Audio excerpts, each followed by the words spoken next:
Assalamualaikum warahmatullahi wabarakatuh. Jumpa lagi bersama saya Adi di channel Ngulik Sejarah. Dan pada video kali ini saya akan kembali lagi membacakan suatu kisah misteri. Kali ini berjudul tentang sebuah kisah Tanah Wakaf, Tumbal Pesugihan. Memasuki part yang kedua ya teman-teman. Jadi untuk kalian yang belum menonton part sebelumnya, saya sarankan untuk kalian menontonnya terlebih dahulu agar kalian mengerti dan paham keseluruhan alur ceritanya dari awal sampai akhir nanti. Yuk, mari kita langsung saja daripada kita penasaran. Mari kita ke kelanjutan ceritanya. Tapi sebelum itu, saya sarankan untuk kalian subscribe dulu untuk kalian yang belum, dan nyalakan tombol lonceng notifikasinya agar kalian tidak ketinggalan video terbaru selanjutnya dari channel ini. Yuk langsung saja kita mulai ceritanya.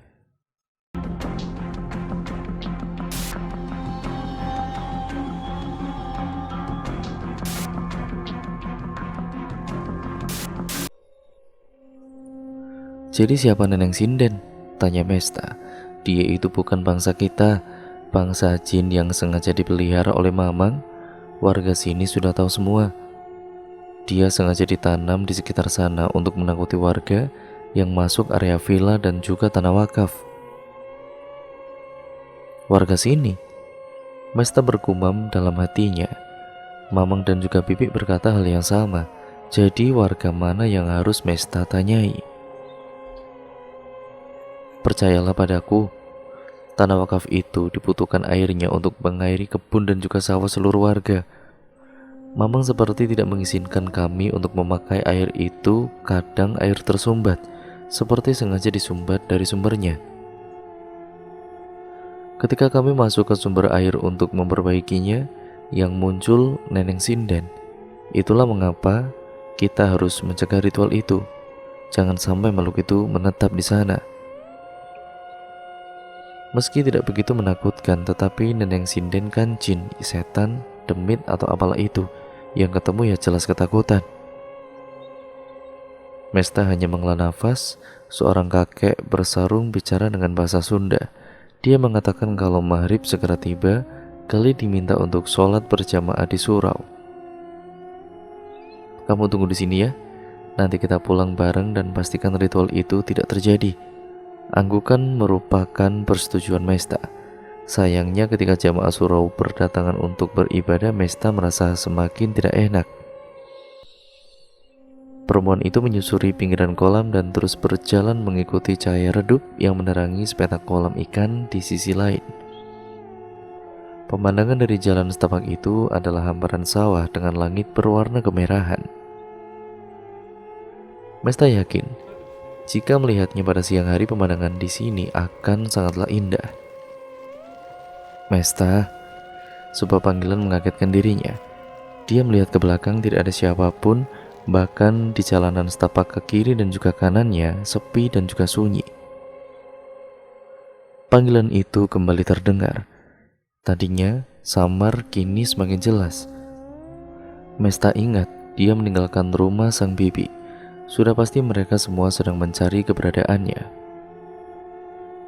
Tanpa menunggu kali, Mesta bergegas meninggalkan jalanan itu dan kembali ke rumah bibi.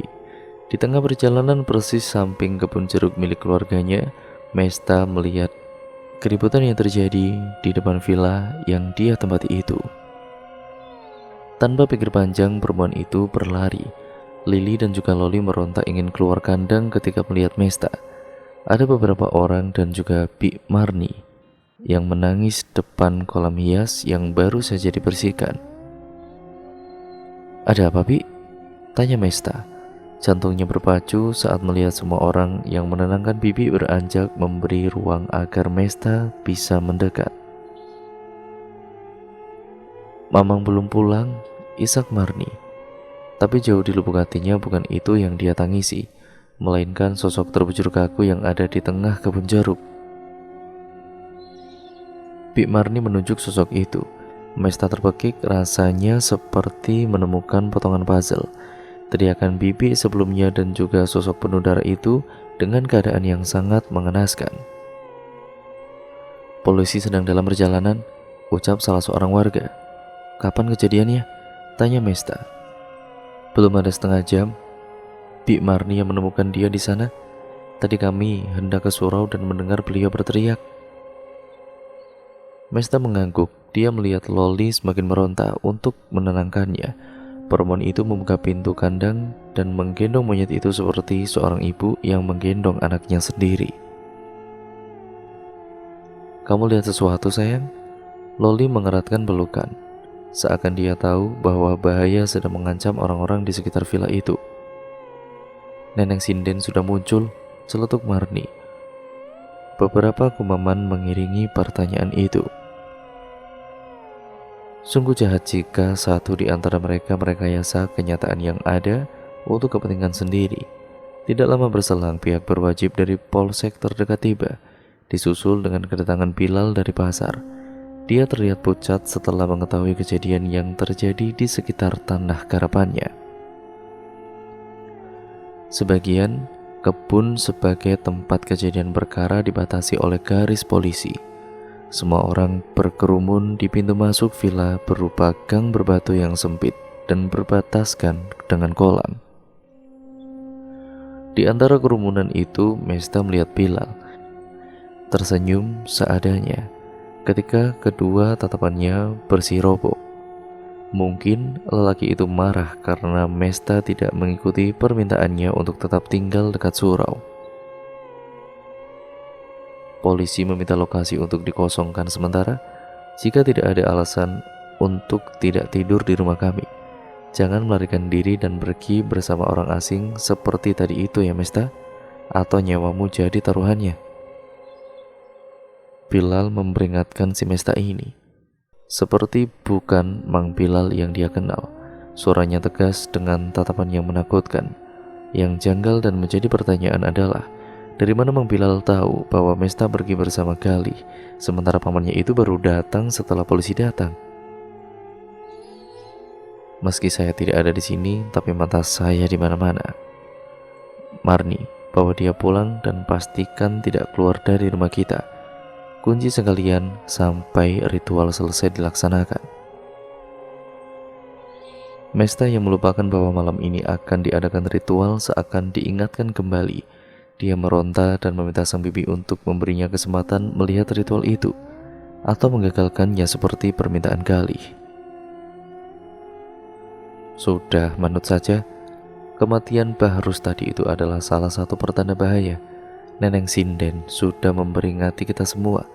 Jangan sampai ada korban lain yang berjatuhan." Mesta memasuki rumah Bik Marni. Dia duduk di kursi jati yang terletak di sudut ruangan itu. Perempuan itu terlihat lelah dengan semua yang terjadi dalam hidupnya. Polisi jelas-jelas mengatakan kalau kematiannya karena kehabisan darah. Ada luka memanjang di atas lutut sampai pangkal paha, seperti sabetan benda yang tidak tajam jika dilihat dengan seksama. Menurut analisa polisi, mungkin karena kawat berduri yang ada di sekitar kolam dan tanah wakaf atau paku di antara pagar bercelah yang dijadikan jalan masuk menuju area kebun jeruk dan villa. Bahkan ingatannya tertuju pada darah yang sempat dia sentuh persis di bawah pagar itu. Sayangnya semua pertanyaan polisi itu terbantahkan oleh Bilal, Bik Marni dan beberapa orang yang percaya bahwa peringatan Neneng Sinden yang selama ini ditakuti warga benar adanya. Entah ritual macam apa yang dilakukan oleh Bilal, Marni dan beberapa orang yang dipercaya lelaki itu. Yang pasti segala macam sesajen yang dibeli Bilal dan disiapkan Bik Marni di kampung disiapkan dengan sebaik-baiknya. Taburan bunga 7 rupa disebar dan dihamparkan di villa berlantai tegel itu. Lili dan juga Loli sengaja diungsikan terlebih dahulu tepat di depan rumah Bilal dan Marni. Mesta hanya bisa melihat kedua kesayangannya dari balik kaca bertirai zaman dulu. Semua pintu terkunci dari luar sehingga tidak ada akses Mesta untuk keluar sekedar menghampiri Lili dan juga Loli. Kedatangannya ke Pasir Maung untuk memulai hidup baru yang bahagia dan melupakan semua kesedihan atas pengkhianatan. Melarikan diri dan membuang semua duka lara yang disebabkan dua orang yang telah dia percaya seumur hidupnya. Nyatanya, serangkaian kejadian ini membuat Mesta semakin langsa dan sengsara. Lampu redup yang menerangi rumah itu pun menambah kesan melankolis yang dirasakan Mesta saat ini. Ditambah Bilal sengaja mengurungnya karena keberadaan Mesta dikhawatirkan akan mengacaukan ritual pengusiran Neneng Sinden. Mesta tidak bisa meminta tolong kepada siapapun dikarenakan provider telekomunikasi yang dia gunakan tidak menangkap sinyal yang optimal. Tidak kehabisan akal pada kala itu, Mesta menuju ke bagian belakang rumahnya. Sebuah dapur yang cukup luas dengan kompor gas di sisi kanan, sedangkan di seberangnya tungku kayu bakar yang masih sangat tradisional. Ada sebuah pintu akses keluar yang berdekatan dengan kamar mandi. Mesta berusaha membukanya meski ternyata begitu sulit. Berusaha untuk mengguncang pintunya berharap bisa terbuka. "Mang, Bibi, buka deh. Masa aku dikurung gini?" Meski rasanya percuma, tetapi Mesta terus berusaha sampai akhirnya dia menyerah. Kembali ke ruangan utama dan melihat dua monyet kesayangannya itu terikat dengan rantai pada pohon jambu. Sementara itu di villa, Bilal dibantu dengan lelaki tua yang dipercaya sebagai orang pintar, pengusir makhluk halus, mengadakan ritual tersebut. Beberapa kendi berisi kemenyan dan kembang diletakkan di penjuru villa, sedangkan sebuah tampah dengan sesajen utama hendak mereka letakkan di tanah wakaf, tepatnya hilir tempat air mengalir menuju persawahan dan juga perkebunan warga di sekitar. Salah satu tempat yang dipercaya angker dan tidak ada seorang pun yang berani datang ke tempat itu kecuali Bilal. "Kang, jangan terlalu lama ya. Kasihan Mesta di rumah sendirian." Marni gelisah sesekali menatap langit yang tidak terasa hampir menggelap. Melakukan hal itu dari siang hari sampai menjelang malam. Lalu kemudian di kejauhan, dia melihat petani berduyun menyusuri pematang sawah. Pertanda hari akan berganti menjadi malam. Jangan sampai ritual sakral ini gagal gara-gara kita buru-buru. Tenang, semua harus dikerjakan dengan telaten. Ingat, kemunculan Neneng Sinden sudah mengambil satu nyawa. Jangan sampai ada nyawa lainnya yang ikut melayang. Marni mengangguk dengan patuh. Dia merinding kala mengikuti suami dan juga mbah yang memandu proses ritual. Mereka melewati jalanan memutar dikarenakan kebun jeruk yang biasa dilewati menuju sumber air di tanah wakaf masih diberi pembatas garis polisi yang jelas tidak bisa dilalui karena masih dalam proses penyelidikan. "Awas kakimu, keserempet akar pohon, nanti kejebur kayak Mesta kemarin itu." Bilal berhenti. Sejujurnya yang dia khawatirkan bukanlah kaki Marni, tetapi apa yang Marni bawa. Perlahan Marni menyerahkan nampan itu dan berjalan di pematang kolam dengan hati-hati. Tanahnya memang tidak padat dan cenderung mudah bergeser. Mbah-mbah yang membawa kendi berisi kemenyan berjalan di depan dengan cambi-cambi yang dia percaya bisa mengusir bala dan malapetaka.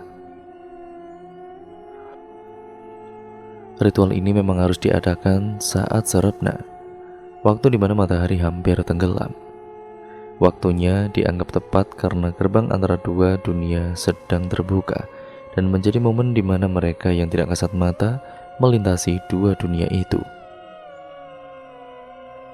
Lelaki tua yang membawa kendi sambil membaca cambi-cambi itu berhenti sejenak. Seperti ada keraguan di sana. Langkah yang semula tergesa karena dikejar waktu kini terhenti. Bersamaan dengan itu, sesosok makhluk kecil muncul dan berlari menuju arah mbah. Tiga orang yang ada di sana seakan terhipnotis, tidak bisa melakukan apa-apa. Kejadiannya begitu cepat. Sosok kecil yang ternyata monyet persis lili itu mengacak-acak kendi yang dibawa mbah sampai terjatuh dan pecah.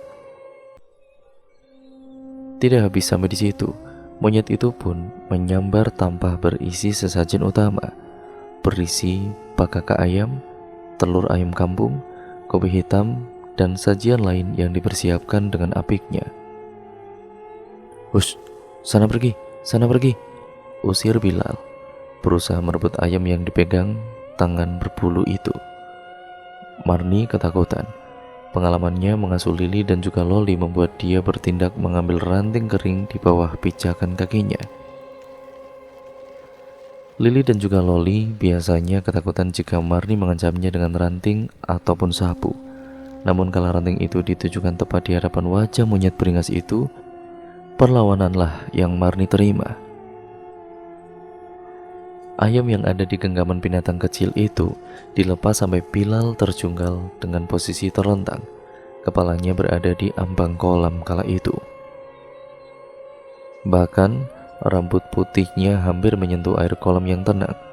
Dengan sigap, Mbah meraih kaki Bilal agar lelaki itu tidak terjabur.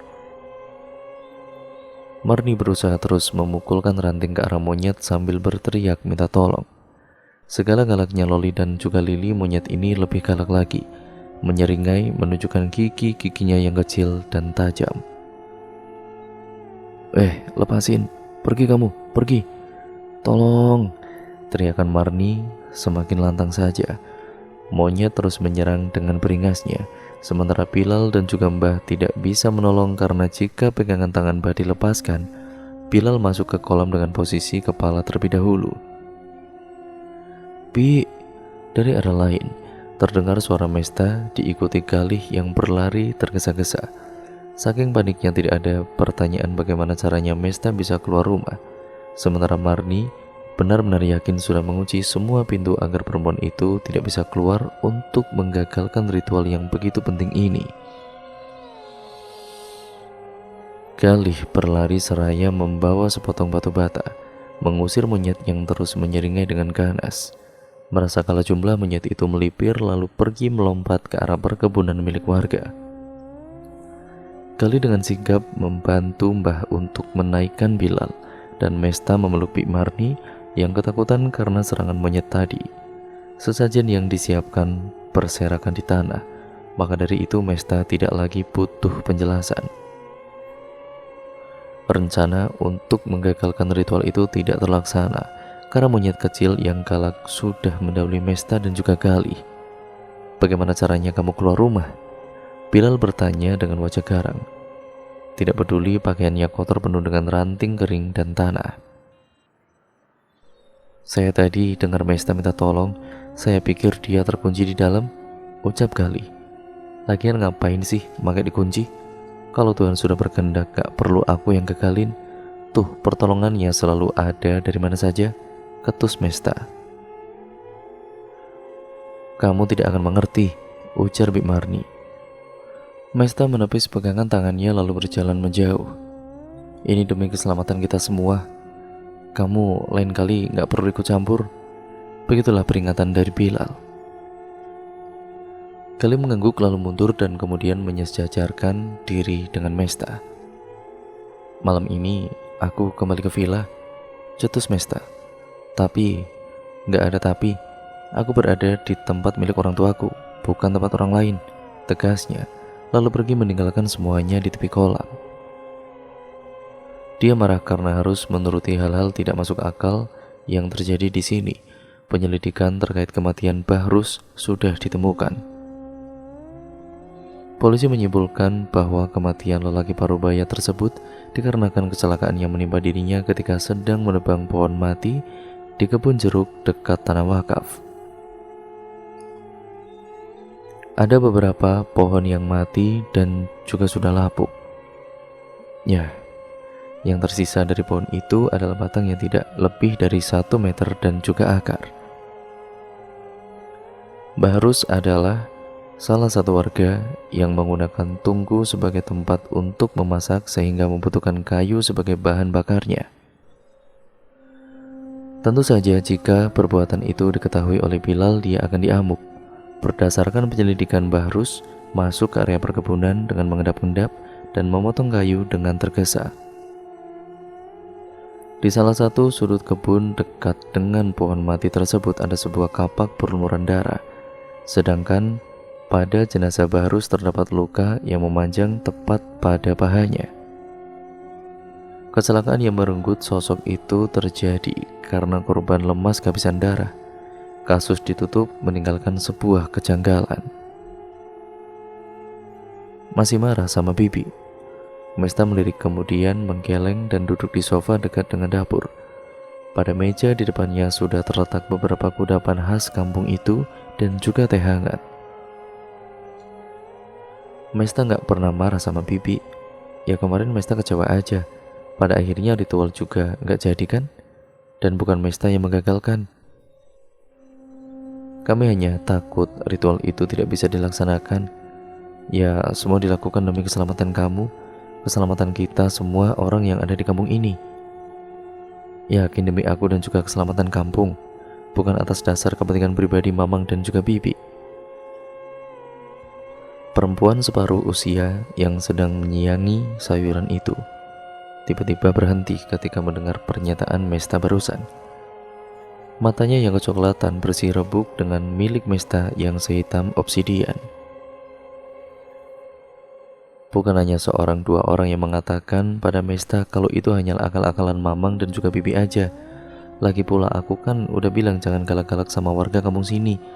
Seharusnya area perkebunan dan juga tanah wakaf pun tidak dipagari. Ada banyak alasan mengapa area perkebunan dipagari. Potong Marni. Tangan perempuan itu kembali dengan cekatan menyiangi sayuran. Yang namanya wakaf kan harusnya untuk kepentingan bersama, Bi. Kalau Bibi dan juga Mamang bersikuku tetap membagari semuanya, biar aku bilang aja sama Papa, biar dia yang nyuruh orang buat bongkar. Alasan kamu mau buka pagar itu apa? Bilal tiba-tiba muncul. Wajahnya menunjukkan rasa tidak suka yang begitu besar. Villa dan perkebunan terlihat sangat angker, ditambah lagi adanya kemunculan Neneng Sinden, terus kasus kematian Bahrus. Semua jadi bikin tanah ini makin serem. Makanan yang disiapkan Marni di meja itu seketika membuat Mesta tidak berselera. Padahal perutnya lapar, sayangnya perdebatan kecil itu bikin moodnya berantakan. Gini aja, perkebunan tetap kami pagari karena banyak monyet liar, anjing, bahkan orang keluar kampung pun yang berniat tidak benar. Meski begitu, mulai sekarang kami akan mengizinkan semua orang kampung Pasir Maung untuk bebas keluar masuk area ini. Baguslah kalau begitu, kita ini jangan sampai gila hormat, sindir Mesta. Bilal hanya diam lalu meninggalkan ruangan tanpa kata. Kamu rapi begini mau kemana? Tanya Bik Marni setelah menyadari betapa rapinya Mesta ini. Mau pergi sama Gali, Bi? Mau pasang CCTV di seluruh area villa dan juga perkebunan? Marni hendak menyangga pernyataan Mesta.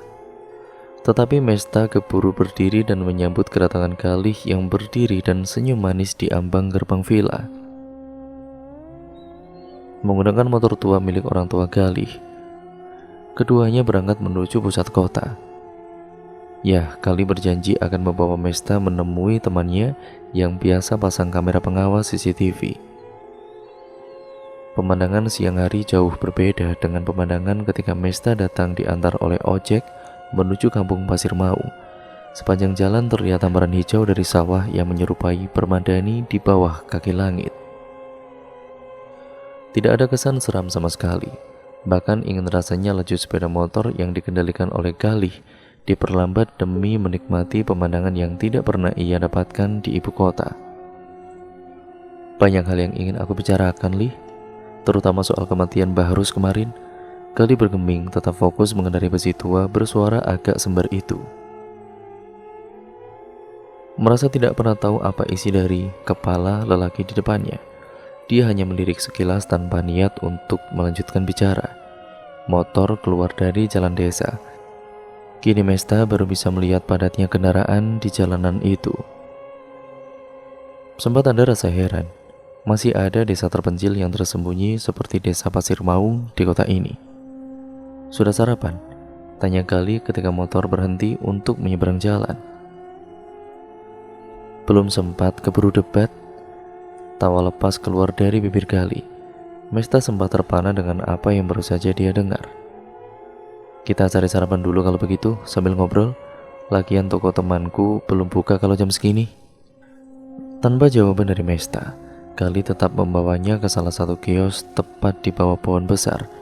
Ketika masuk ke kios tersebut, Mesta disambut dengan adanya bungkus ketupat yang menggantung di ambang pintu. Selain itu, ketupat yang sudah matang pun terlihat di sudut gerobak. Stoples berisi kerupuk dan juga bubuk kacang menghipnotis Mesta. Aromanya membuatnya tak sadar menghirup sambil memejamkan matanya. "Lapar banget ya sampai begitu?" "Ah, jadi malu," jawab Mesta, seraya tersipu malu. Seporsi makanan terhidang di hadapan Mesta. Perbincangan para pengunjung hampir sama dengan perbincangan yang tengah hangat di kampung pasir Maung itu, seputar kemunculan Neneng Sinden. "Jangan bereaksi, anggap aja nggak tahu apa-apa," bisik Gali. "Aku penasaran sebenarnya dia siapa." "Siapa?" "Nenek." "Shh, nanti aku ceritakan, jangan di sini." Mesta mengiyakan. Mereka sarapan dalam diam, sambil sesekali mendengarkan obrolan simpang siur antara penjual ketupat tahu dan juga pengunjung kios yang lainnya. Setelah melalui banyak proses, akhirnya pemesanan untuk pemasangan kamera pengawas rampung sudah. Orang toko berjanji akan memasangnya sore hari setelah toko tutup. Sepanjang perjalanan menuju pulang, Mesta mengagumi bagaimana indahnya matahari yang menyinari cakrawala sore hari. Warnanya keemasan dan menghangatkan. Gali memarkirkan motornya di tepi sawah. Pemandangan di hadapannya yaitu gunung dengan matahari yang hampir tenggelam. Zaman dahulu kala, kampung Pasir Maung adalah kampung yang dijadikan tempat singgah para penjajah Belanda. Kesejukan dan juga kemurnian airnya membuat para penjajah betah bermukim di kampung ini. Tanahnya subur, meski pembagian air tidak merata karena berada di atas permukaan sungai. Air sungai tidak bisa naik untuk mengairi persawahan dan juga perkebunan kecuali menggunakan pompa. Terpencilnya kampung Pasir Maung membuat akses untuk hiburan rakyat pun terbatas.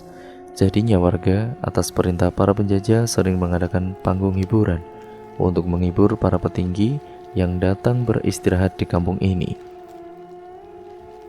Neneng Sinden adalah salah satu penyanyi yang menjadi idola seluruh warga, idola para penjajah dan juga petinggi. Suaranya merdu sekali. Konon perempuan keturunan asli Melayu itu bahkan menjadi seorang yang diperebutkan. "Lantas mengapa jadi gentayangan? Apa dia mati penasaran?" tanya Mesta penasaran. "Bukan gentayangan, dia datang karena dipanggil." Kematiannya bisa dibilang cukup tragis. Meski jadi rebutan, Neneng Sinden ini katanya selalu menjaga kehormatannya dengan baik. Disitulah banyak lelaki tidak bertanggung jawab yang merudah paksa Neneng Sinden sampai stres dan juga bunuh diri. Tapi sebagian berita mengatakan Neneng Sinden meninggal karena jadi tumbal pesugihan salah satu warga kampung Pasir Maung. Kamu pasti akan mendengar dua versi cerita.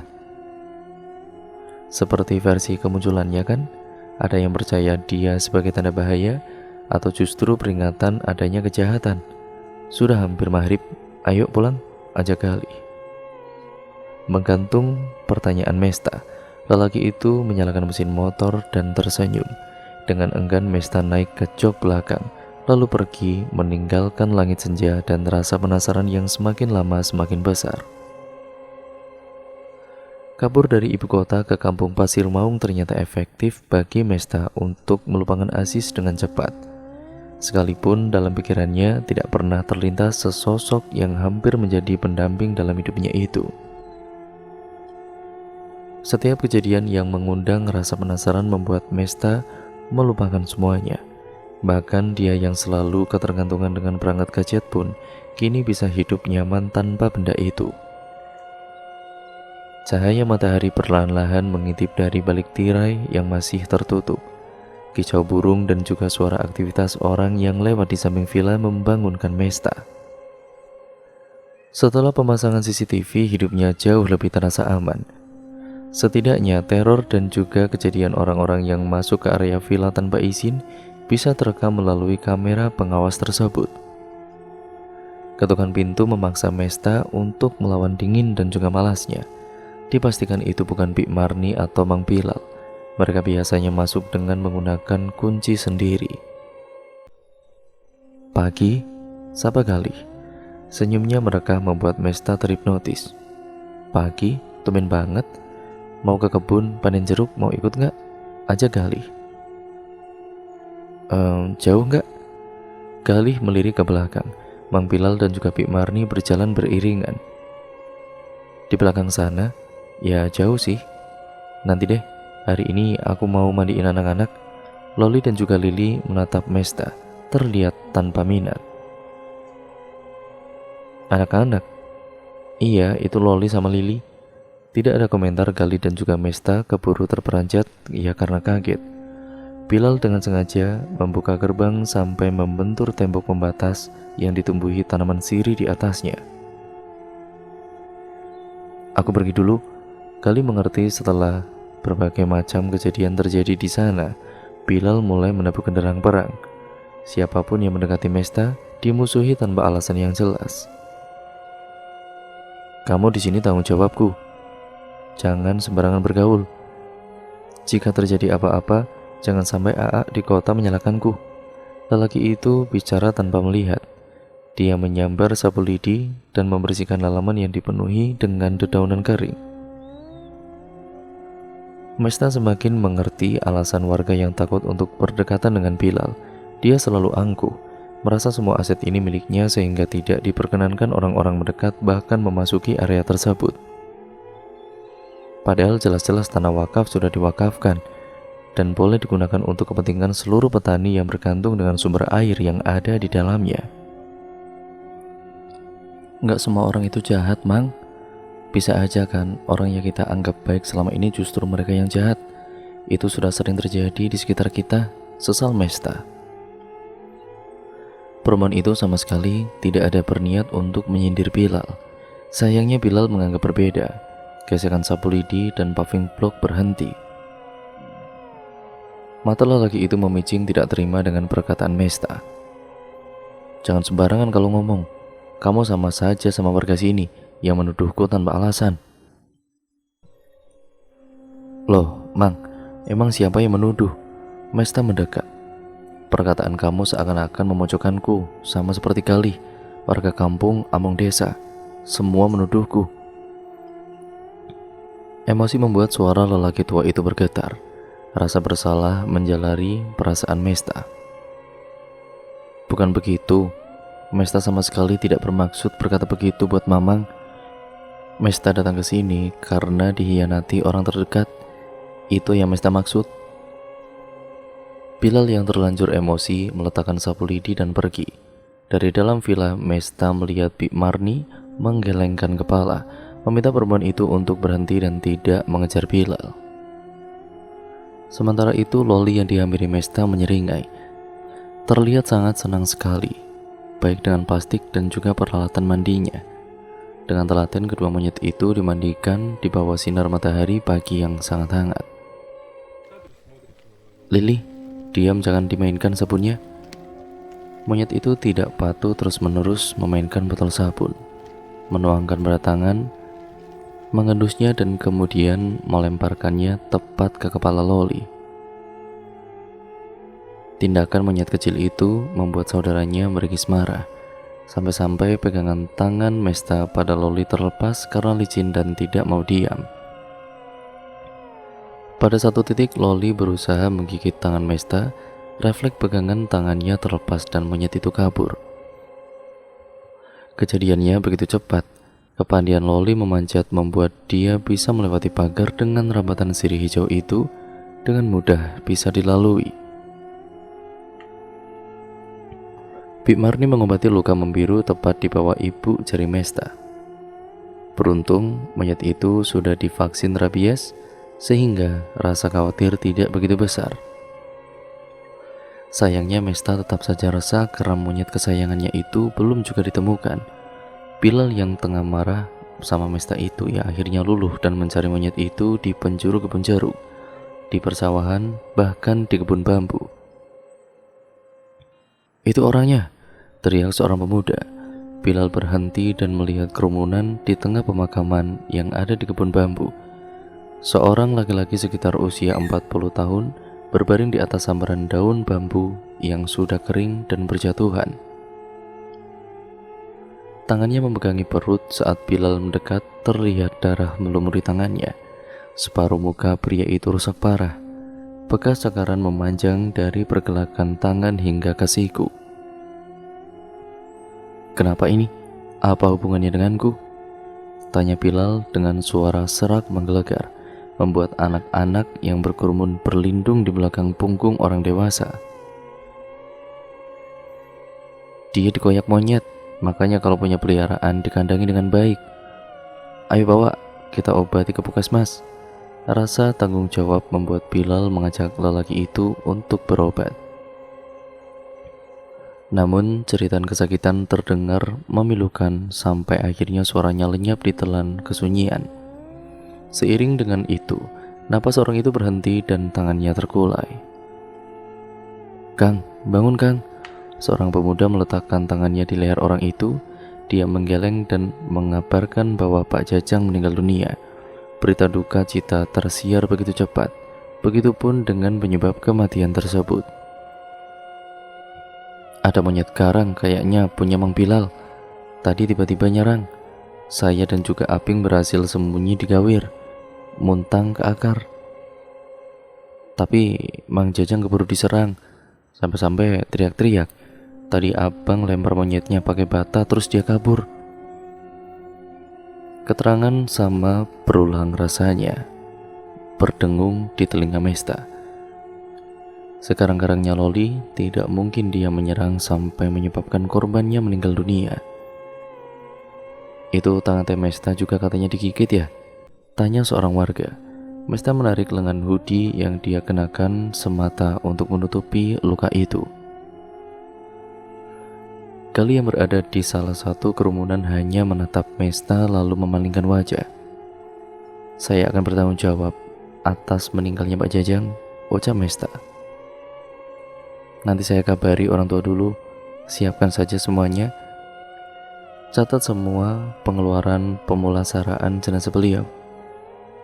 Iya, keluarga korban menerima semuanya dengan ikhlas, sayangnya tidak dengan warga setempat. "Jangan-jangan Mbah Harus juga meninggal karena diserang monyet," celetuk salah satu pemuda. "Benar, salah satu tanggung jawab lainnya. Ya bukannya hanya memberi santunan dan membiayai seluruh pemulasaraan dan juga pemakaman. Soal itu mah ke masjid sudah lebih dari cukup untuk menutupi." Mesta diam tidak berkutik. Loli yang 1 jam lalu ditemukan Bilal di area kolam ikan terikat di bawah pohon alpukat. "Tapi kejadian Mbah Harus berlangsung Loli dalam kandang loh." Gali angkat suara. Mesta menatapnya, mengirimkan mimik wajah berisi ucapan terima kasih. "Bisa saja dilepaskan? Kita sama sekali kan nggak tahu apa yang terjadi. Polisi sudah menegaskan penyebabnya bukan?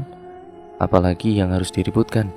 Saya kesini mau ambil kembali Loli, memasukkannya dia ke dalam kandang lagi, seperti sedia kala." Mesta tidak menggubris perdebatan itu pada akhirnya. Bicara dengan orang kampung tidak akan pernah ada habisnya. Gali menggeleng saat warga hendak mencegah Mesta mengambil Loli. Seperti bertemu induknya, monyet yang tengah ketakutan itu akhirnya berlabuh di pangkuan pemiliknya. Kematian Mbah Harus dan juga Pak Jajang hanya berselang beberapa hari saja. Hal tersebut jelas membuat kampung semakin panas dengan topik pembicaraan yang itu-itu saja. Sebagian ada yang mengait-ngaitkan dengan kemunculan Neneng Sinden, sebagian lagi ada yang berspekulasi bahwa penyebab kematiannya itu sama. Menurut salah satu petugas yang memandikan jenazah, ada satu kesamaan antara kematian Mbah Harus dan Pak Jajang. Luka menganga di perut seperti terkena tusukan benda tajam. Sayangnya bentuknya koyak dan tidak rapi seperti tusukan pisau. "Mesta!" Panggilan diiringi dengan suara gembok yang beradu dengan pagar besi. Perempuan yang sedang menatap Loli dengan lekat memalingkan wajahnya. Di sana Gali berdiri mengacungkan seikat jambu kristal. Dalam ikatan itu terdapat 3-4 buah. "Saya habis dari sawah nih, ada jambu ini. Jadi ingat sama Loli, Ini pasti mereka suka. Terima kasih Galih, masuk dulu, ucap Mesta sembari membuka gerbangnya. Mang Bilal, mereka baru saja pulang, tenang saja. Galih masuk lalu memberikan sebuah jambu masing-masing satu untuk Loli dan juga Lili. Galih, aku kepikiran omongan warga soal kematian Mbah Rus dan juga Pak Jajang. Aku pikir ada sesuatu yang harus dipecahkan. Bukan urusan kita, toh jelas-jelas polisi sudah bilang kan kematian Mbah Rus karena kecelakaan, dan kematian Pak Jajang ada banyak saksi kalau dia diserang oleh monyet. Mesta menatap Loli iba. Monyet tidak bersalah itu harus jadi kambing hitam kematian orang lain. Aku nggak nuduh Loli loh. Ingat monyet liar yang nyerang Bik Marni, Mbah dan juga Mang Bilal waktu ada ritual? Tanya Galih. Mesta mengangguk dan bodoh sekali karena baru kepikiran sekarang. Aku curiga monyet itu monyet yang sama. Aku nggak pikir sampai ke sana loh. Benar juga ya. Gimana caranya biar Loli bersih kembali dan warga percaya bukan dia pelakunya? Galih mengambil satu jambu kristal dan mencucinya di keran dekat gerbang itu, lalu memberikannya kepada Mesta. Jangan khawatir, aku akan cari cara kok. Aku ke kebun dulu ya, petani pada nunggu. Pamit Galih. Mesta menyetujui perkataan Galih soal monyet yang menyerang paman dan bibinya. Monyet yang berbeda dengan Loli, berwajah garang dan gigi jauh lebih tajam. Ada 3 saksi mata yang tahu bahwa ada monyet liar selain Lili dan Loli di kampung ini. Dia harus meyakinkan Bilal dan Marni agar mereka mau berada di pihaknya, membela Loli dan juga Lili. Bukan hanya fakta itu yang membuat Mesta tersenyum, tetapi renyah dan manisnya jambu kristal pemberian Galih yang membuat dia terus menarik sudut bibirnya. Dan cerita pun bersambung lagi ke part yang selanjutnya ya teman-teman. Jadi untuk kalian yang penasaran bagaimana kelanjutan ceritanya, kalian harus tetap stay tune di channel ini karena ceritanya makin sangat membuat penasaran karena belum terungkap setiap peristiwa ataupun misteri yang ada di dalamnya. Jadi di part selanjutnya pasti akan terkuak begitu penyebabnya apa ya teman-teman, dan apa maksud dari semuanya itu. Jadi jangan lupa untuk tetap stay tune terus di channel ini dengan cara like, comment, dan share, serta subscribe dan nyalakan tombol lonceng notifikasinya agar kalian tidak ketinggalan video terbaru selanjutnya dari channel ini. Sekian dan terima kasih, kurang lebihnya mohon maaf. Wassalamualaikum warahmatullahi wabarakatuh.